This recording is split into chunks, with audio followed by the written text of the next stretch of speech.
pong darating na 26 ay ating pong ika-18 18th year of existence, mga kapatid.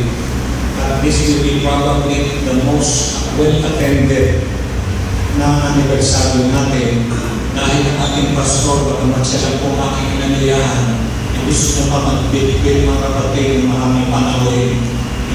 Ako na rin po inaniyahan sa Bishop Ray Magiging at yung ating kapatid, kumpare kaibigan dahil po sa Las Piñas Church.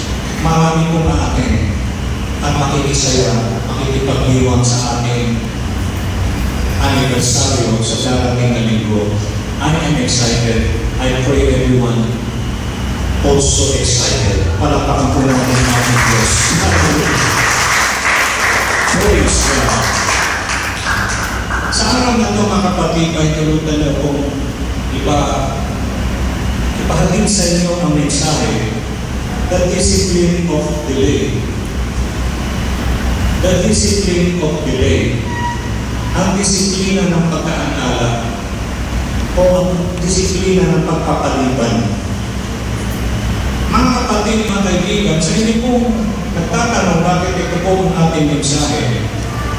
Sundan niyo po, mga kapatid, na totoo na running all through the scriptures are instances of people struggling to make sense of God's delay. Aaminin natin, isa po sa hamon sa mga nanampalataya ay yung hindi niya matanggap o hindi niya makuha sa kanyang sariling oras ang mga tila pangako ng Diyos sa kanyang inaasahan. At di na naantalat ang kanyang panalangin and prayer, masagot sa kanyang prayer, di na naantalat. At para sa kanya ito po'y matinding hamon ng pagsusubok. At mga kapatid, mga kaibigan, take for example, Abraham. Si Abraham, mga kapatid, nahintay ng pagkatagal-tagal para magkaroon ng anak. Wala po silang anak, mga kapatid. And the prayer to the Lord is so extensive, it's so long, and it seems that he will never have an offspring. Hindi siya magkakaroon ng anak. Pero may pangako ang Diyos sa kanya, di ba? Na magkakaroon siya ng anak. At hindi lang isa, kung hindi marami-marami. Now, Joseph, na kaya ko ito sinasabi sa inyo, kahit na unang akong panahon, ang mga tao, mga kapatid, ay sinusubukan sa paghihintay sa panahon ng Lord mangyari. That's why we have the discipline of delay. Na kahit hindi lang naantala, marunong tayo hintay. At maghihintay ka na hindi masama ang loob mo. Maghihintay ka na pananampalataya dahil darating ang araw na yun, tutok pa rin ng ating Panginoon ang kalaman.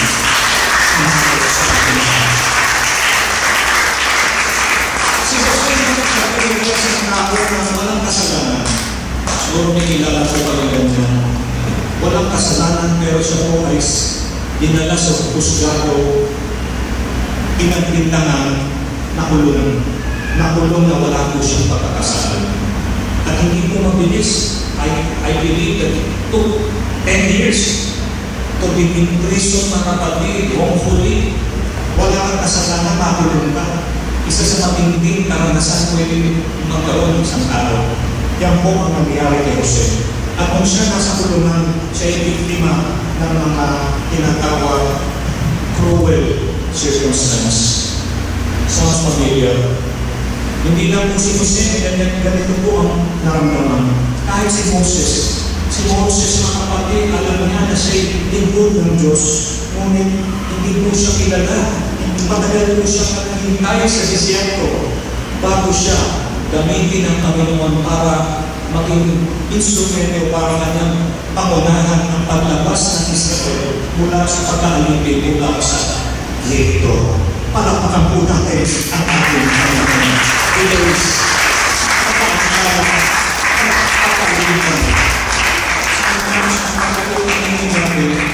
mas mahirap maghintay, no? Kesa inalian na Gusto natin pag nanalangin tayo ngayon din ay ating matanggap na ang ating i-request, ang ating pinakiusap sa Panginoon. Pero hindi po palagi ganyan at kailangan mayroon tayong disiplina kung maantala na ang sagot. The discipline of delay is written large in the lives of many Bible characters. Sasabihin ko sa inyo kung hindi po sasalisigin ang Biblia, ba't mga kapatid sa mga tao na mayroon kong disiplina, kahit maantala mga kapatid ng mga bagay-bagay, sila'y nananatiling tapat at matibay sa Panginoon. This Bible character, hallelujah, hindi po sumuko. Even our Lord. Palamakan po natin ang ating Panginoon. Marami po nakikita sa Biblia. Marami po tapat. At nakikita ko din sa ating Panginoon sa Kristo nung siya ng tao na siya nagtatang maghihintay. Alam niyo mga kapatid, he spent several silent years in narrow street of Nazareth. Hindi kung si Kristo ay pinanganak during Christmas time. At kung siya ay naghinaka at siya ay nag-adult, automatiko siya ay naglikod na sa ating Panginoon.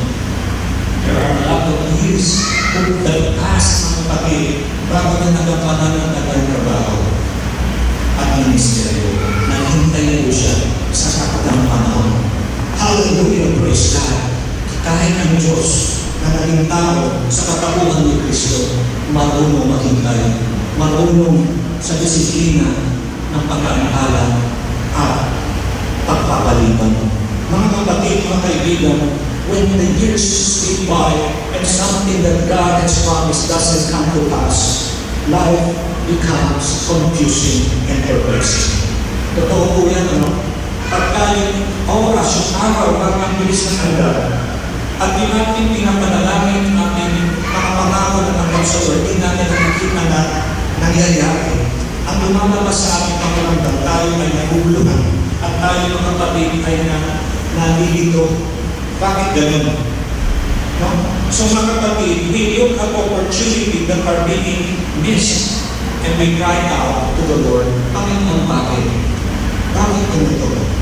Ay, hindi mo masama matanong. Paano malalaman ang sagot? Hindi tayo ay tatanong. Magandang nagtatanong. Pero yung pagtanong natin mga kapatid, kailangan tanong natin paggalang. Hallelujah! Dahil tayo humihingi, huwag tayo ang nagdidikta sa ating tatanungin. Tama ba po? Palamakan natin mga kapatid ang ating tanong. Huwag ko ang tatanong ka. Kasi nakasakot ka sa sagot ng Panginoon. Sabi na ako, mas mabilis po tayo sagutin ng Diyos ang diretsyohan kung tayo na may sumusunod sa Kanya. Baka naman tayo malapit lang sa Kanya dahil gusto lang natin sundin yung ating gusto. Samantalang pag gusto na ng Panginoon, hindi ka na nakikinig. Hindi mo na pinapansin ng Panginoon. Para ka maituwid ng Lord, kailangan ang simulang kondisyon doon ay ikay nakikinig at hanggang magpasakop sa Kanya. Sa Kanyang sasabihin. Ngunit pagkapakan po natin ang ating Panginoon. First thing we should do, when praise God, we will be honest. Ano po ito na hindi ko nagkakantala ang kanyang inaasamang sagot sa kanyang pananalangin sa Panginoon? Marami tayong expectation. Dahil tayo Kristiyano lalo na. Bakit hindi ito nangyayari sa atin? Samantalang doon sa iba nangyayari. Mga hindi pamantay apostolic, mga hindi naman katulad natin mananampalataya, mga tao man na hindi gumagalang sa Diyos ang tila na uunahan, nakakauna sa sagot ng mga pangako na dapat sa atin. Eh, bakit nangyayari sa iba? Kaya nga mga kapatid, kailangan check muna natin, ayusin natin, check that we receive a divine promise in the first place. Kailangan pusisain mo, pag-aralan mo kung ang pangako na iyong tinatayuan ay warangan sa iyo. Dahil hindi po lahat ng pangako na hinahawakan ng Kristiyano direkta para sa atin. Palakpakan po natin ang ating Panginoon. Ang ating sa iyo sa ating highway, kung saan ang ito'y para sa akin. Dahil meron ko mga sinas dito para sa bansang Israel. Nakikinig pa po kayo? May mga pangako ng Diyos na umanatag kayo mga anak. Jeremiah 29:11, for example, para po sa mga Israelita yan. Yung pangako ng Lord kay Abraham at sa kanyang lahi. Ikaw ba ay Hudyo? Tayo ba Hudyo? Hindi, di ba? Para kay Abraham yun. Para yun sa mga Israelita. Pero ang magandang balita ito, kaya yung mana na binigay ng Diyos para kay Abraham ay pwede natin angkinin. Dahil hindi po tayo physical Jew, but we are what? A spiritual Jew. Napakabunan natin ating pagkakas. Kaya marami sa physical. Pero yung spiritual na blessing, pwede natin matanggap. Pwede natin matanggap at yung pangako na spiritual ang dating. Hindi lang po physical. Kasi yung physical para sa Israel yung nanitira na bansa. Pero hindi spiritual Diyos, purihin ng Diyos. Tayo po ay may mga pangako na tatanggap sa Lord. Dahil ikaw ay dinugtong sa punong ulibo ng ating Panginoon. Dinugtong tayo, binali ng Lord yung sama ng Israel at dinugtong ang sama ng mga hentil na mananampalataya ang tawag Kristiyano tulad natin.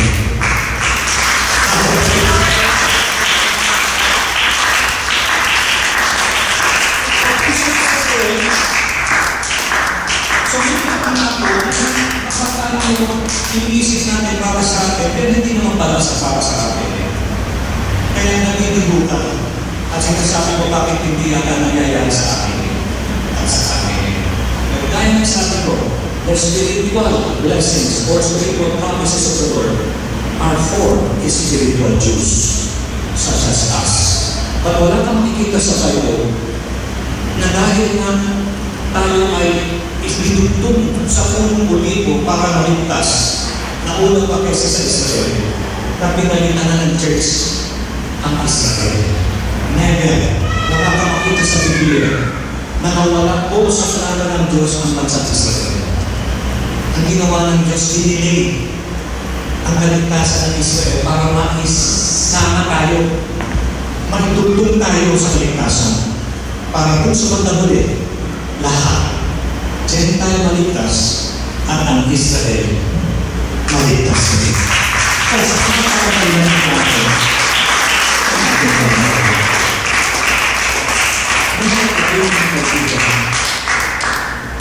alam niyo yung kanyang hindi katabi.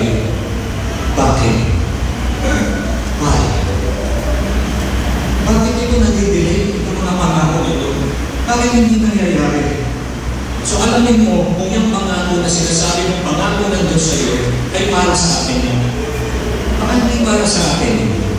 Na hindi lang po ilusyon at katang-isip na sinasabi mo, para sa atin itong pangako. So, paano namin malalaman ang pangako ito sa amin, sa atin? Dahil bago na po tipan, sa pagtipan na po tayo, nasa pagdating na ng Lord na matay na si Kristo, pinako siya sa krus, amen? Nalipin na buhay na naman muli. Siya po ang matayan kung bakit may mga pangako ng Diyos matutupad sa atin. Dahil kay Kristo Jesus. Oo, sabi ng tayo. Amen, sabi ng tayo.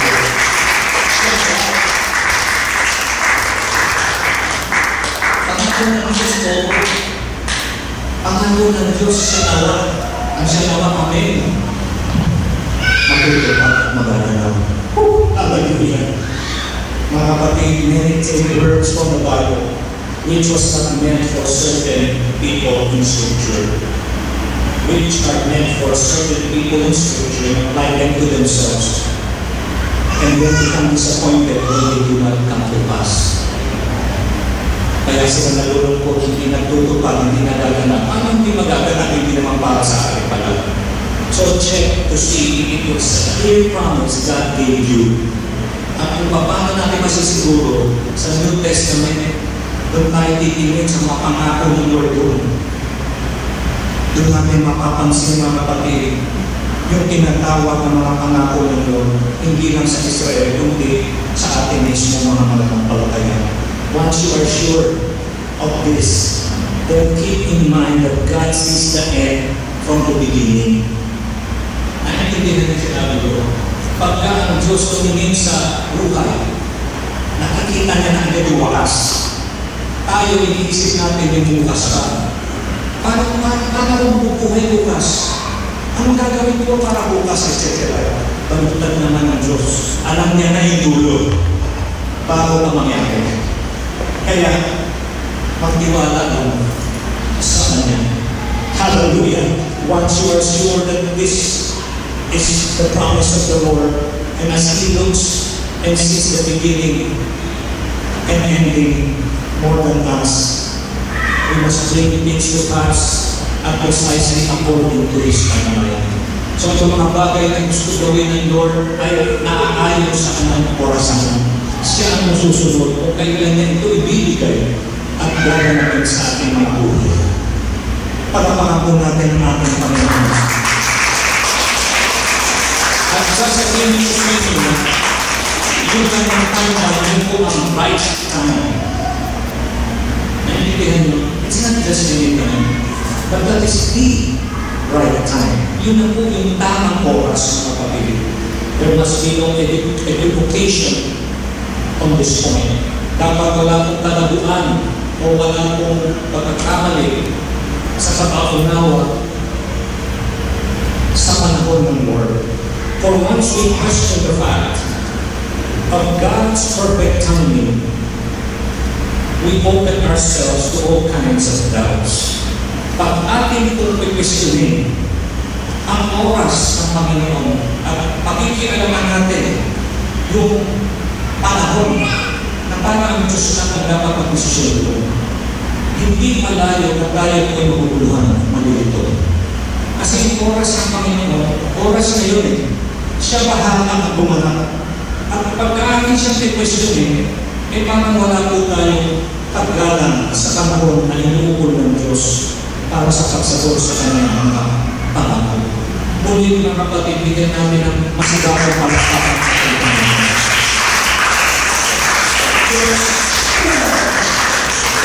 Nagsusulat sa akin.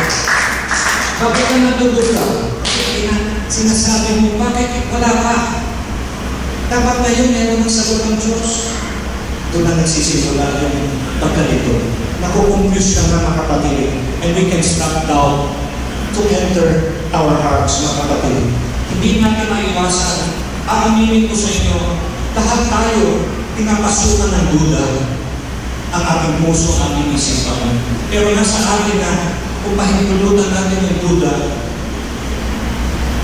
manirahan na sa ating puso isip. Huwag natin pahintulutan.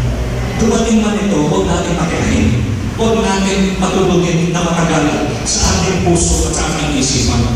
Tayo ang responsibilidad sa duda kung ito'y manangyayari sa ating buhay o hindi. Kaya ng pagdating nito ay palayasin natin agad. Lalo-lalo na for the Lord. Hindi niya deserve ang pagdududa natin. Ang kami karapat-dapat ang maging sa atin ang naling paniniwala at pagtitiwala.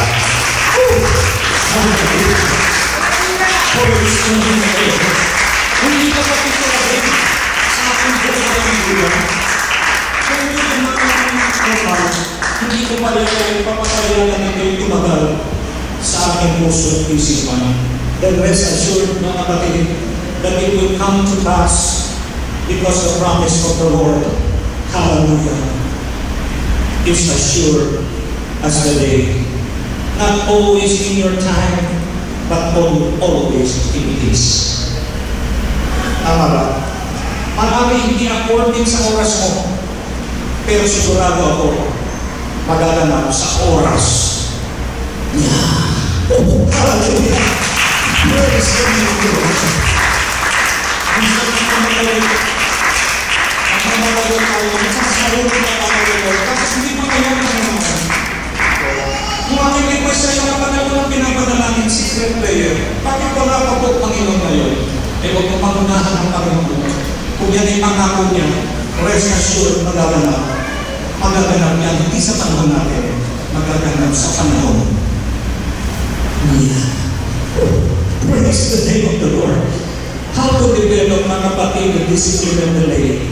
By being assured that, paano mo paglalagawin ang disiplina ng pagkaantala sa iyong buhay?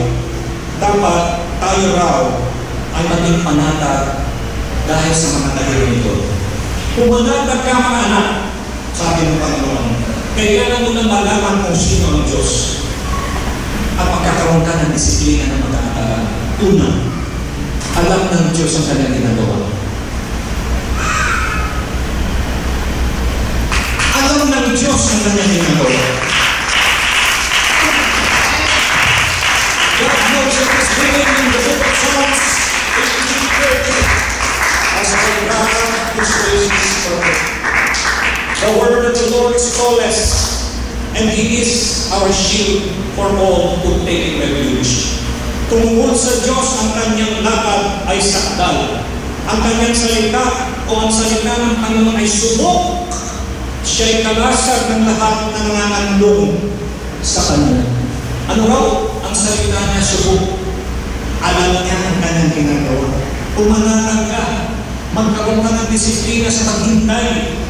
Sa pagkaantala ng maraming bagay na hindi hinahanap ng kasagutan ngayon. Kasi alam ng Diyos ang kanyang ginagawa. Subok na siya, mga kapatid. Ikalawa, God can do anything but fail. Lahat ng bagay kaya gawin ng Diyos, liban na mabigo o magkamali. Kaya lahat gawin ng Diyos, liban ang magkamali at mabigo.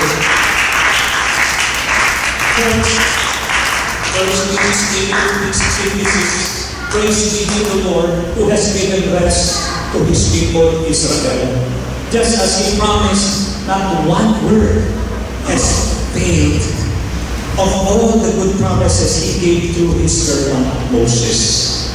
Sa panahon pa ni Moses, wala ni isang pangako ang nabigo at nagkamali.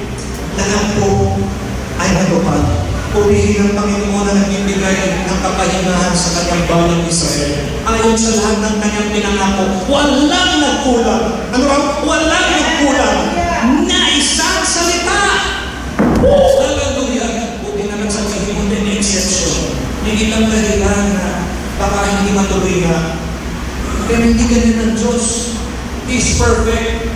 Lahat raw po ng salita niya. Ano raw? Walang kulang. Hallelujah! Sabihin mo siya na kami, walang kakulangan. Ang pangalan niya.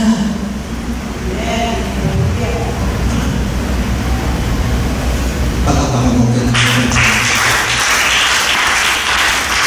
Walang kakulangan sa isang salita sa lahat ng mabuting pangako na kaya pinangako sa mga pangako Moses na pangako.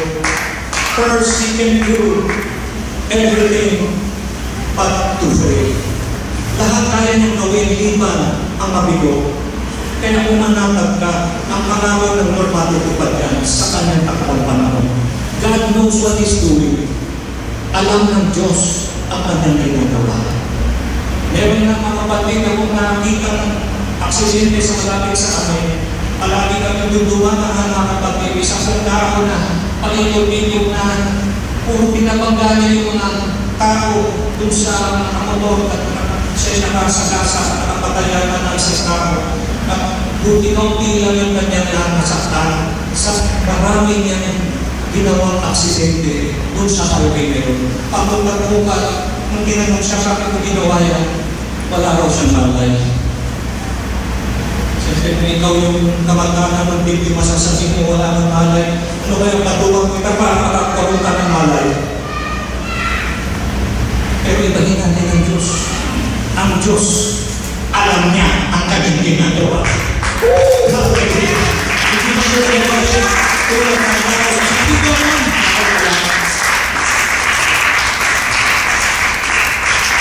Ikatatlo. Ito sa kapatid ng we're talking of discipline of delay. Yung mga tao na nababagabag sila nalilito kasi meron ng pangako ang Diyos, ang tagal na nila pinag-pray, ang tagal na nila naghihiling na sagutin ng Lord, bakit hindi nagagawa natin? Kaya kapag mayroong disiplina ng pagkaantala, ang dahil hindi ba dumating yung pangako na nanatili ka pa, natitiwala sa kanya. Ikatatlo, he remembered Abraham. So he remembered us. Hindi na sinabi, kung naalala ng Diyos na Abraham ng unang panahon, hindi ka na kakalimutan. Hallelujah, praise God. In the book of Psalms, verse 43, for he preserved Abraham Psalm 45, sa pagkagat na naaalala ang kanyang banal na salita at si Abraham na kanyang lingkod. Sa kakakakain, di ba? Bakit dati ganito pangako mo sa akin, hindi ko. Huwag kang maghina. Magpakatatag ka. Dahil kung naalala ng Diyos si Abraham na unang panahon, naaalala ka rin niya. Hindi ka niya makakalimutan. Hallelujah. Ang pangako niya matutupad. Yung naalala sa kanyang anak ko. Hindi sa akin. Kung malakas ang palakpak natin ng mga kapit. Ano yung malakas sa kasi? Salamat sa Diyos. Para tayong busy. Dahil ang hirap, parang malamig. Pero nung uminit naman, ayos na uminit. Sa pagpapalikas sa pagpapalikas.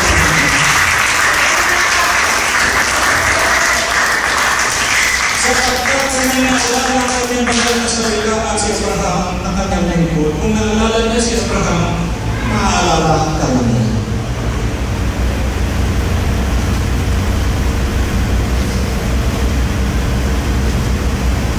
Nabisita ko si Nanay dito ng Nanay Baby ng isang araw. At habang nakikinig ako sa kanyang kwento, parang nalimutan niya ang maraming bagay. Hindi niya ako kilala eh. Pero habang sinakwento ko yung mga bagay-bagay, hindi lang naalala niya. Ang tao may ganun panahon. Sometimes we forget things. We get sick. Tao kasi tayo. But we have a God who's not forgetful as us.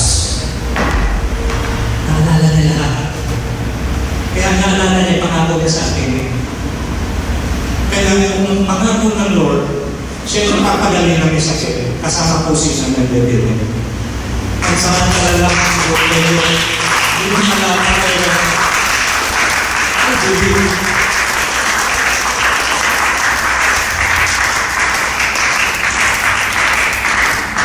Ito lang ako in my life kasabahay ko.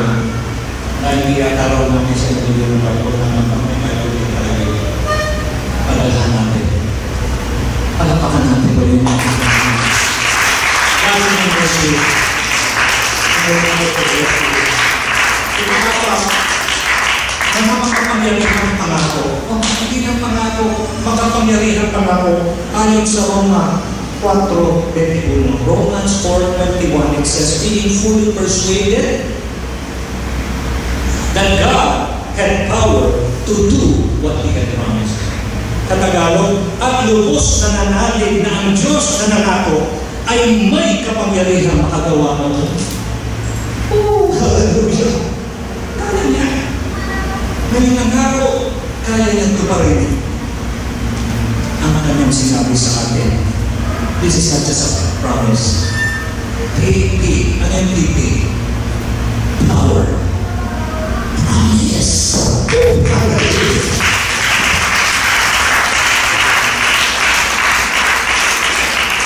Hallelujah! Power ng promise ito, mga kapatid. Second to the last, God, the great promiser. Minsan mga kapatid sa ating buhay, inaasahan natin may pagmamahalan. pero nabibigo tayo. Pinag-pray natin, Lord, baguhin mo na ito, Panginoon, pakiusap. Pero parang hindi pa rin nangyayari. Pero ang Panginoon, hindi lang siya nangako. Kung hindi, dakila siya nangako. So, hindi lang mangako, kasi yung nangako lang, pwede hindi matuloy. Pwede hindi maganda. So, yung mga tao ganyan, di ba? Pakakasalan kita, sis. Ayaw umabot na ng 20 taon, wala pa rin kasal. Tumipas siya, tumanda na mga kapatid, baka tawagin na siya ng Lord, wala pang kasal. Kasi ang tao ganun, nakangako, hindi niya kaya gawin. Pero ang Diyos na kapatid, kung mangako, ibahin natin siya. God is a great promiser. Dakila ang pangako ng Diyos na husay.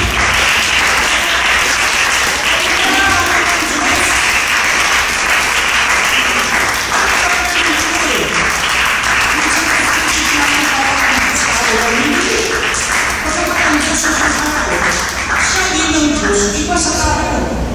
Palakpakan po natin muli ang ating Diyos.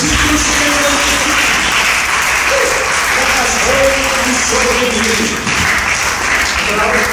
Let us hold and surely believe to the hope we confess, for He who promised is faithful. Na ating ingatan matibay ang alin, ang pagkakilala ng ating pag-asa upang huwag mag-alinlangan sa pagkatapat nangako. Ang nangako, huwag mag-alinlangan. Patapatan natin.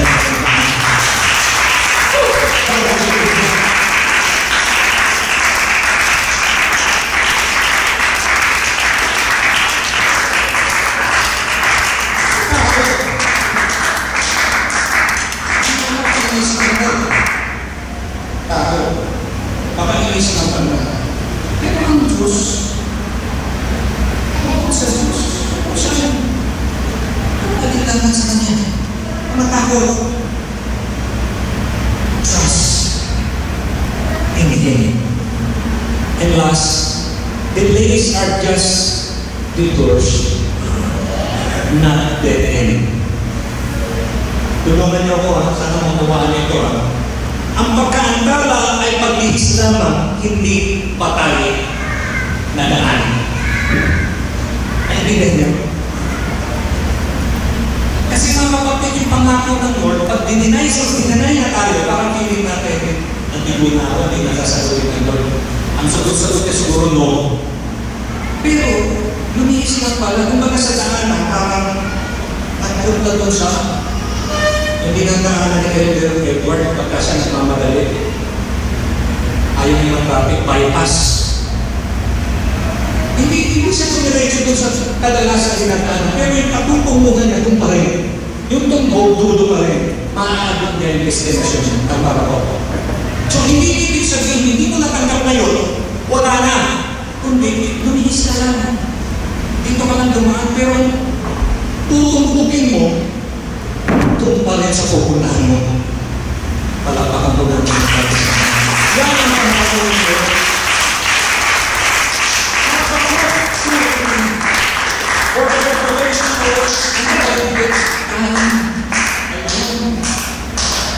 it speaks of the hand and will not prove false. Though it linger, wait for it. It will certainly come and will not delay. Ano raw? It will not delay. So tayo lang nag-iisip ng delay. Kasi gusto natin yung oras natin. Pero kung buhay ko lang pasasalitin natin, hindi delay. Kasi sabi dito, though it linger, bagamat nagluluwat, hintayin raw natin. At walang magsalang darating, hindi magtatagal. Hallelujah, praise God. Sapagkat ang pangalaman niya sa panahon-tagal at magmamadali sa pagkatapos at hindi nagbubulaan. Bagamat nagluluwat, nadidelay tila, nagluluwag ay hintayin mo sapagkat walang pagsala ang darating. Hindi magtagal.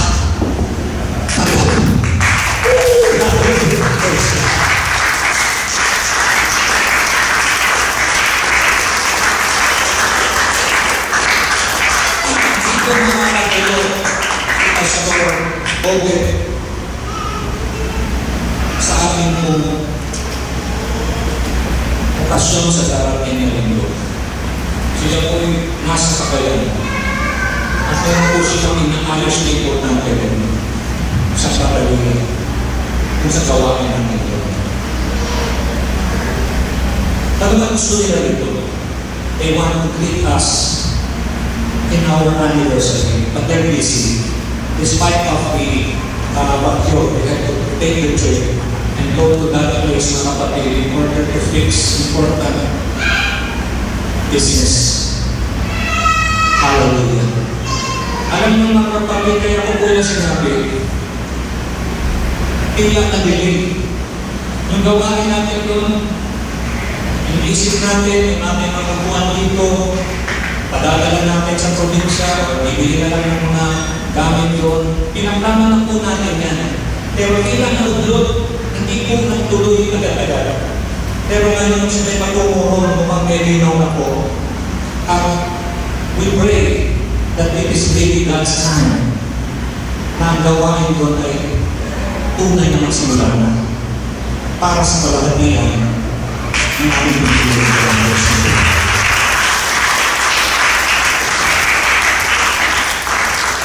It's not, I know,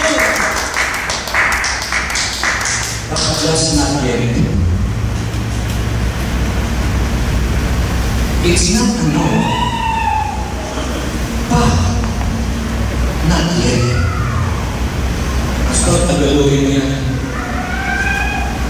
Hindi isang hindi. Ito, hindi naman napatalaw. Tumago ba lalo? Naintindihan din sa sabi. It's not a no, but just not yet. Ito'y hindi isang hindi. Hindi pala na napatalaw. Not yet does not mean never.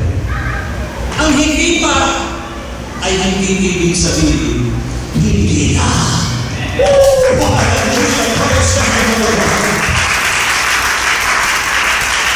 Tiwala.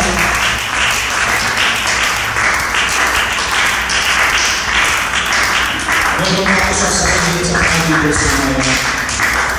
Hindi pa pwede sabihin ngayon. Baka tabayal. Mga leaders, mag-usap tayo ngayon tungkol sa delay. Akala natin delay, pero hindi. Inisay. Tama lang pala ang panahon. Para pakapun natin sa kanila. Lord, give us the discipline of delay. And we will feel the trust in you. To start of this meeting, as you know now what it means. Na never. Hindi ibig sabihin no ngayon. Never. Kung hindi ito pala hindi dead end. Kung hindi sagot pa rin pangako o pagtupad ng Lord. Hindi